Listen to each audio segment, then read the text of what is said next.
오늘 우리에게 주시는 하나님의 말씀은 여호수아 12장 1절에서 24절까지의 말씀입니다. 하나님의 말씀을 봉독하겠습니다. 이스라엘 자손이 요단 저편 해 돋는 쪽 곧 아르논 골짜기에서 헤르몬 산까지의 동쪽 온 아라바를 차지하고 그 땅에서 쳐 죽인 왕들은 이러하니라. 시혼은 헤스본에 거주하던 아모리 족속의 왕이라. 그가 다스리던 땅은 아르논 골짜기 가에 있는 아로엘에서부터 골짜기 가운데 성읍과 길르앗 절반 곧 암몬 자손의 경계의 야복 강까지이며 또 동방 아라바 긴네롯 바다까지이며 또 동방 아라바의 바다 곧 여메의 벳 여시못으로 통한 길까지와 남쪽으로 비스가 산기스까지이며 옥은 르바의 남은 족속으로서 아스다롯과 에드레이에 거주하던 바산의 왕이라. 그가 다스리던 땅은 헤르몬 산과 살르가와 온 바산과 및 그술 사람과 마아가 사람의 경계까지의 길르앗 절반이니 헤스본 왕 시온의 경계에 접한 곳이라. 여호와의 종 모세와 이스라엘 자손이 그들을 치고 여호와의 종 모세가 그 땅을 르우벤 사람과 갓 사람과 므낫세 반 지파에게 기업으로 주었더라. 여호수아와 이스라엘 자손이 요단 이편 곧 서쪽 레바논 골짜기의 바알갓에서부터 세일로 올라가는 곳 할락산까지 쳐서 멸한 그 땅의 왕들은 이러하니라. 그 땅을 여호수아가 이스라엘의 지파들에게 구분에 따라 소유로 주었으니 곧 산지와 평지와 아라바와 경사지와 광야와 네겝 곧 헷 족속과 아모리 족속과 가나안 족속과 브리스 족속과 히위 족속과 여부스 족속의 땅이라. 하나는 여리고 왕이요 하나는 베델 곁에 아이 왕이요 하나는 예루살렘 왕이요 하나는 헤브론 왕이요 하나는 야르뭇 왕이요 하나는 라기스 왕이요 하나는 에글롯 왕이요 하나는 게셀 왕이요 하나는 드빌 왕이요 하나는 게델 왕이요 하나는 호르마 왕이요 하나는 아랏 왕이요 하나는 림나 왕이요 하나는 아둘람 왕이요 하나는 막게다 왕이요 하나는 베델 왕이요 하나는 답부아 왕이요 하나는 헤벨 왕이요 하나는 아벡 왕이요 하나는 라사논 왕이요 하나는 마돈 왕이요 하나는 하솔 왕이요 하나는 시므론 무론 왕이요 하나는 악삽 왕이요 하나는 다아낙 왕이요 하나는 무긴도 왕이요 하나는 게데스 왕이요 하나는 갈멜의 용느암 왕이요 하나는 돌의 높은 곳의 돌 왕이요 하나는 길갈의 고임 왕이요 하나는 디르사 왕이라. 모두 31 왕이었더라. 아멘. 여호수아 12장은 1장부터 11장까지의 내용의 결론이며 요약입니다. 11장 마지막 절에 온 땅을 점령하고 그 땅의 전쟁이 그쳤더라 라고 마무리하며 모든 것이 끝났기에 이제 그것을 다시 돌아보며 정리하는 것입니다. 12장은 크게 세 부분으로 나눌 수 있습니다.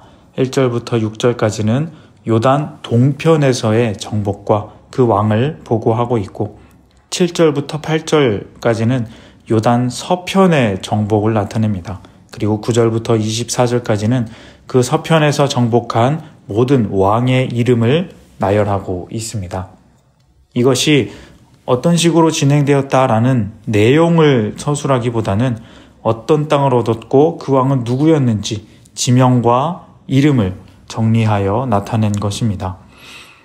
이전에 기록했던 내용을 굳이 또다시 기록할 필요가 있을까 할 수도 있는데 이렇게 한 데는 이유가 있습니다. 그 이유의 첫 번째는 12장에서 전쟁의 이야기를 마치고 이제 13장부터 땅 분배가 시작이 되는데 땅 분배 전에 우리가 차지한 땅에 대한 정리가 필요했습니다. 다시 말하면 선포입니다. 이러이러한 왕을 물리치고 이러이러한 땅을 차지했다. 그러니 우리는 이 땅을 가지고 또 분배할 자격이 있다라는 것을 공공연하게 선포하고 기록으로 남기는 것입니다. 어디부터 어디까지가 우리의 땅이고 우리는 그곳을 차지할 것이다 라는 대내외적 공식 선포입니다. 이전의 정복 이야기에서는 그 스토리에 집중했기 때문에 정확한 땅의 경계나 지명이 자세히 나오지 않았던 경우가 많습니다. 그리고 왕의 명단도 빠진 이름이 있었습니다. 그러한 것들을 여기에서 확실하게 정리함으로써 주변 나라들이나 그리고 이스라엘 백성들에게 정확한 지역과 그 당위성을 깔끔하게 세워 놓는 것입니다. 특히 왕의 이름을 나열하는 것은 단순한 이름이 아니라 그 왕의 통치 방식까지 정복했다는 선포입니다. 전에 이 땅을 통치했던 왕이 군극적인 통치를 했던지 상업과 외교적인 통치를 중요시했던지 그런 그 왕의 통치 방식과 체계가 있었는데 이제 그것을 무너뜨리고 바꾸겠다는 것입니다. 새로운 통치를 선포하는 것입니다. 이전에 없었던 통치 방법, 그것은 어떤 왕이 다스리는 나라가 아니라 하나님께서 다스리시는 나라입니다. 이스라엘은 아직 왕이 없었습니다. 그런데 왕이 있고 그 왕을 중심으로 강한 결집과 군사력이 있는 나라들을 모두 정복했습니다. 왕 없이 하나님께서 통치하는 것이 더 강하고 안전한 통치이다. 이제부터는 이 하나님의 통치로 이 땅을 다스리겠다 하는 선포와 또 결단인 것입니다. 여러분, 하나님이 통치하시는 것이 가장 완전합니다. 하나님의 다스리시는 나라와 인생이 가장 평안하고 안전한 것입니다. 우리는 그렇게 기도해야 합니다. 하나님이 우리를 다스려 주옵소서. 내가 다스리거나 누군가 다른 사람이 통치하시는 것이 아니라 하나님이 우리 인생을 이끌어 가시옵소서. 그렇게 할 때 우리의 인생이 가장 멋지고 아름다운 인생이 될 것입니다. 두 번째 이유는 이것입니다. 정복한 땅과 왕의 이름을 정리하여 기록한 이유 두 번째는 리더의 위임이 문제없이 잘 이루어졌다는 것에 대한 확증을 위해서입니다. 오늘 12장은 여호수아의 행적만 나온 것이 아니라 그 이전 모세 때부터 요단 동편에서부터 이어진 땅의 정복을 묘사하고 있습니다. 모세는 요단강을 건너지 못했습니다. 가나안 땅을 밟지는 못했지만 요단 동편에서 아모리 족속의 시온 왕과 바산 왕 옥을 쳐서 멸하고 그 땅을 차지하게 했습니다.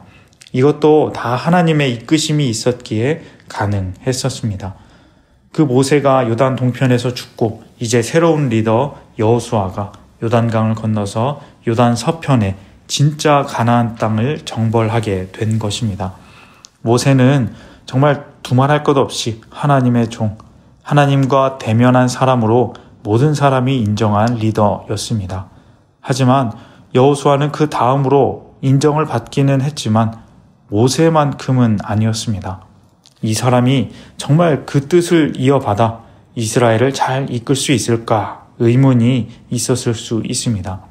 하지만 이제 결과로 나온 것입니다. 하나님이 모세와 함께 하셨던 것처럼 여호수아와 함께 하셨고 그것이 이렇게 증명된 것입니다. 그 증거를 문서로 남기는 것입니다. 우리가 살아가면서 사람들의 공동체에서 리더의 위임이 제대로 되지 않는 경우가 많이 있습니다. 쉽지 않습니다. 다음 리더는 이전 리더의 좋은 점을 잘 이어받아야 하고 또 자신 나름대로 새로운 방향을 잡고 가야 합니다. 그게 모두를 만족시킬 수는 없습니다. 그러하기에 말도 많이 나오고 어렵고 실패하기 일쑤입니다. 이전 리더의 좋은 점을 생각하며 추억에 젖어 다음 세대 리더를 인정해주지 않을 때도 있고 또 다음 세대 리더의 욕심이 그것을 잘 이뤄내지 못할 때도 있습니다. 그런데 여기 정말 건강한 세대 교체가 있습니다.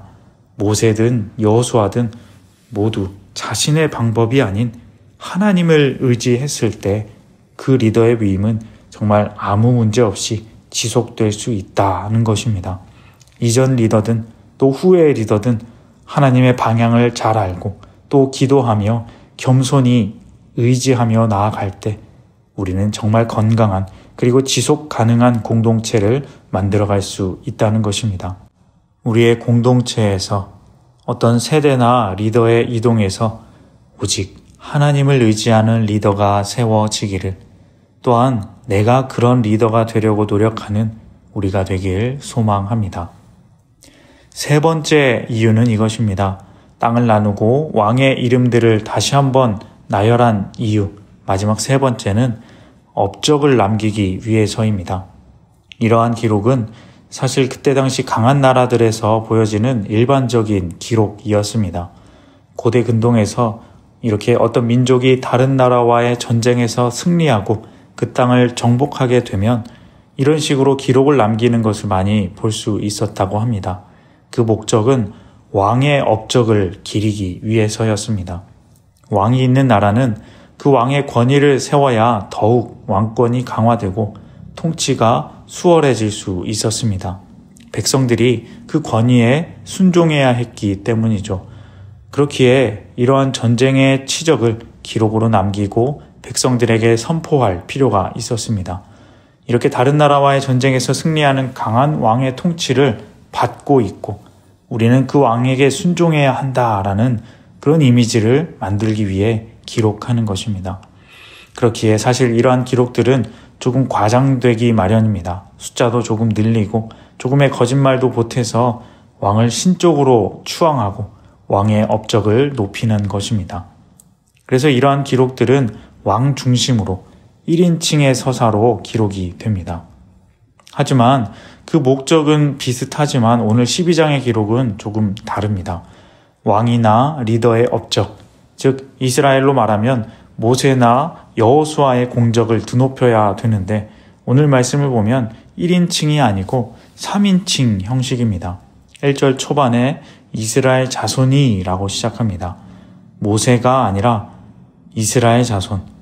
6절에도 보시면 여호와의 종 모세와 이스라엘 자손이라고 나오고 7절에도 보시면 여호수아도 여호수아와 이스라엘 자손이라고 나옵니다. 모세가 아니고 여호수아도 아니고 백성들이 모두가 같이 했다고 업적을 기념합니다. 다른 왕의 업적을 기리는 문서와는 다른 것입니다. 이것은 무엇을 의미합니까? 이스라엘의 전쟁은 어떤 누군가가 뛰어나서 왕이 잘나서 그렇게 된 것이 아니라 모두를 도우시는 하나님이 계셨다. 하나님이 통치하시고 이끄셨다는 것을 말하고 있는 것입니다. 어떤 왕이나 리더의 업적을 높이고 권위를 높이겠다는 목적이 아니라 오직 하나님만을 높이고 하나님께 영광 돌리겠다는 기록인 것입니다. 그리고 그렇게 할 때 어떤 대단한 왕의 통치를 받는 것보다 더 안전하고 영화로운 나라가 된다는 것을 선포하고 있는 것입니다. 우리의 삶에서 어떤 일을 마무리 지었을 때 그 모든 영광을 하나님께 돌리는 것, 그것이 가장 지혜로운 삶의 돌아봄과 평가입니다. 사랑하는 성도님 여러분, 한 해를 돌아보는 12월, 그리고 예수님의 오심을 고요히 묵상하는 이 대림절에 우리가 우리의 삶을 돌아보고 기록한다면 오늘의 말씀에 기초하여 이렇게 하기를 원합니다. 첫 번째로 하나님께서 여기까지 우리를 도우셨다 먼저 선포하고, 그리고 세대가 교체되어도 여전히 하나님이 주인이 되게 하시고, 마지막으로 우리의 업적보다는 하나님을 높이는 돌아봄이 있기를 원합니다. 그러할 때에 우리의 삶이 하나님의 돌보심으로 인해 더욱 아름답게 될 것입니다. 그렇게 하나님으로 우리의 삶을 돌아보며 하나님이 이끄시는 복된 삶 살아가시는 우리 모두가 다 되시기를 주님의 이름으로 소망합니다. 기도하겠습니다. 하나님 아버지 감사합니다. 주님의 오심을 기다리는 대림절을 맞이하여 지켜주신 하나님의 은혜를 돌아봅니다. 모든 것이 하나님의 은혜임에 감사를 드립니다. 이미 알고 있지만 다시 한번 내 삶을 하나님 중심으로 돌아보며 여기까지 도우신 하나님, 세대를 초월하시는 하나님, 영광 받으시기 합당하신 하나님을 기억하고 묵상하며 나아가게 하여 주옵소서. 주님이 우리에게 오시고 함께 하시는 놀라운 은총의 삶 살아가게 하여 주옵소서. 예수님의 이름으로 기도합니다. 아멘.